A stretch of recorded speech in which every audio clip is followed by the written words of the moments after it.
Hello बच्चों, आज हम जानेंगे रेसिप्रोकल ऑफ अ फ्रैक्शन। यानी हमें कोई भी फ्रैक्शन दी गई हो और इसका हमें बनाना हो रेसिप्रोकल, तो किस तरह से हम इनका रेसिप्रोकल पता कर सकते हैं, किस तरह से हमें इनका रेसिप्रोकल लिखना हो तो हम लिख सकते हैं। तो बच्चों इसके लिए हमने एग्जाम्पल लिया है यहाँ एक फ्रैक्शन a अपॉन बी, यानी इसको हम एक फ्रैक्शन मानते हैं जहाँ पर a क्या है, न्यूमरेटर है, और b क्या है, डिनोमिनेटर है। इसका हमने लिखा है रेसिप्रोकल। रेसिप्रोकल है इसका b अपॉन a। तो b अपॉन a में आप देखें तो b है न्यूमरेटर और a है डिनोमिनेटर। यानी सिंपल अगर हम देखें तो जो हमारे पास फ्रैक्शन हमें मिली थी, गिवन फ्रैक्शन थी, उसमें हमने क्या किया कि जो न्यूमरेटर था उसको हमने कन्वर्ट किया डिनोमिनेटर में, और जो डिनोमिनेटर था फ्रैक्शन का वो हमने कहाँ लिखा, न्यूमरेटर की जगह पर। और हमको कौन सी फ्रैक्शन मिल गई, जो a अपॉन b की रेसिप्रोकल फ्रैक्शन मिल गई। बच्चों रेसिप्रोकल को हम मल्टीप्लिकेटिव इनवर्स भी कहते हैं। तो यदि हमें मल्टीप्लिकेटिव इनवर्स लिखने के लिए आता है तब भी हम सेम प्रोसेस यहाँ पर फॉलो करेंगे। तो इनको हम करते हैं एग्जाम्पल्स की हेल्प से। यहाँ देखते हैं हमारे पास एक फ्रैक्शन है 4/5।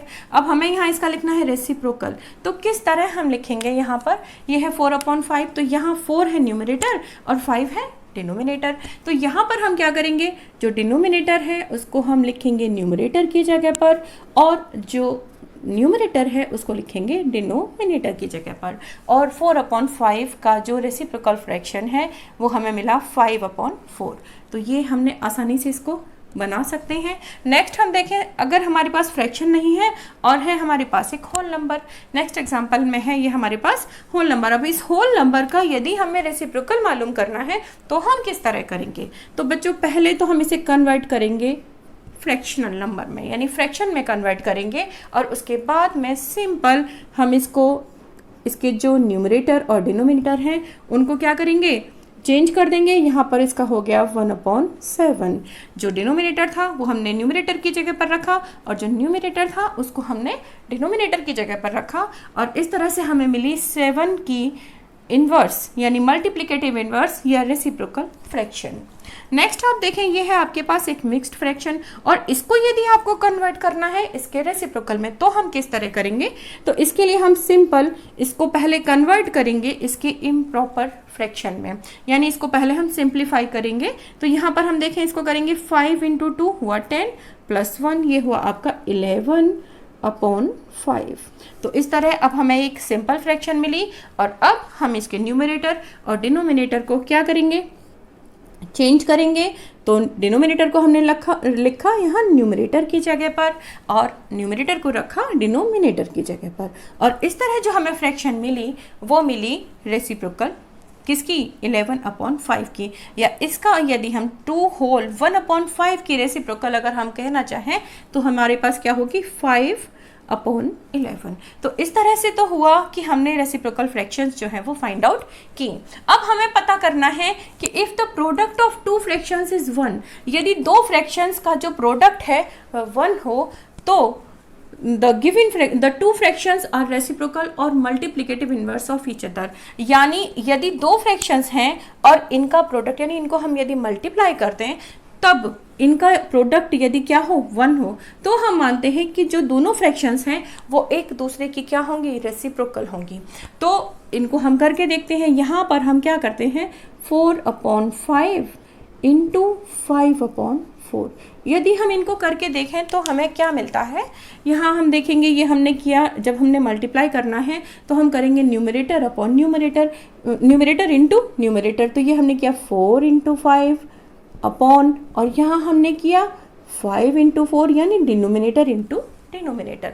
तो यहाँ पर आप देखेंगे कि 5 से आपका कैंसिल हो जाता है 1 टाइम्स, और इसी तरह 4 से कैंसिल हो जाता है 1 टाइम्स, और रिजल्ट आपका क्या मिला, 1। तो इस तरह से जो आपका प्रोडक्ट मिला हमें 4/5 एंड 5/4 इनको इंटू करने पर तो वो हुआ आपका 1।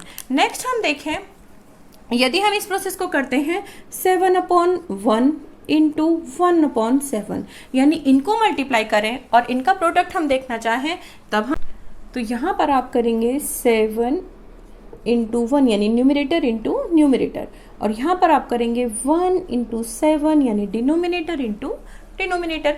तो यहाँ पर आप इसको सॉल्व करेंगे तो क्या होगा, 7 7 से डिविजिबल है 1 टाइम्स, और इसी तरह यहाँ पर 1 है तो इसका जो प्रोडक्ट हुआ वो क्या हुआ, 1 हुआ। तो यहाँ पर आप आसानी से कह सकते हैं कि 7/1 एंड 1/7 का जो प्रोडक्ट हमें मिला वो मिला है 1। नेक्स्ट हम इस प्रोसेस को करते हैं अगली जो हमारा नेक्स्ट एग्जाम्पल है उसके साथ में।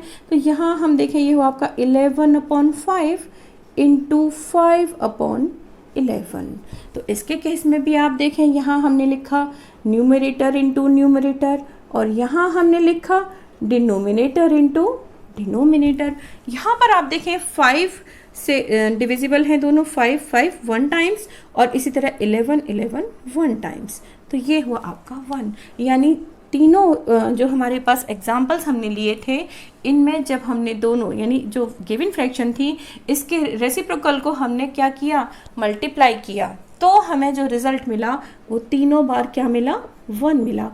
तो हम कह सकते हैं कि कोई भी फ्रैक्शन यदि हमने उसका रेसिप्रोकल लिया है तो उन दोनों का प्रोडक्ट हमेशा क्या होना चाहिए, 1 होना चाहिए। तो बच्चों आप भी कोई भी एग्जांपल लीजिए, कोई भी फ्रैक्शंस लीजिए और उनके इसी तरह से यानी न्यूमरेटर को डिनोमिनेटर की जगह रखें और डिनोमिनेटर को रखें न्यूमरेटर की जगह पर, और इनकी रेसिप्रोकल जो फ्रैक्शन है उनको फाइंड आउट कीजिए और उनका जो प्रोडक्ट है उसको भी आप चेक कीजिए कि वेदर उनका जो प्रोडक्ट है दोनों फ्रैक्शंस को मल्टीप्लाई करने पर 1 आता है या नहीं।